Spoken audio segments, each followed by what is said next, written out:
ধনেপাতার পকোড়া বানানোর জন্য এখানে আমি নিয়েছি 1 বাটি বেসন,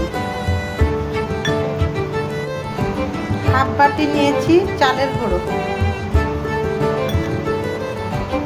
তারপর দিয়ে দিচ্ছি এখানে হলুদ গুঁড়ো, এখন দিব লঙ্কা গুঁড়ো, তারপর দিয়ে দেবো এখানে ম্যাগি মশলা, পরিমাণ মতো নুন দিয়ে দিচ্ছি, তারপর এখানে দিয়ে দিচ্ছি কালো জিরা, একটুখানি চিনি দিয়ে দিচ্ছি। এখন অল্প জল দিয়ে অল্প অল্প করে ব্যাটারটা গুলে নেব। এই দেখো ব্যাটারটা সুন্দরভাবে গুলে নিয়েছি। ধনেপাতার পকোড়া বানানোর জন্য এখন আমি কড়াইতে তেল দিয়ে দিচ্ছি।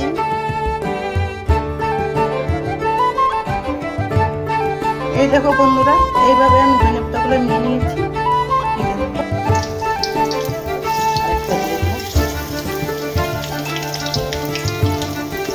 তারপর দেখো বন্ধুরা, এখানে বেসনগুলো অল্প বেঁচে গিয়েছে।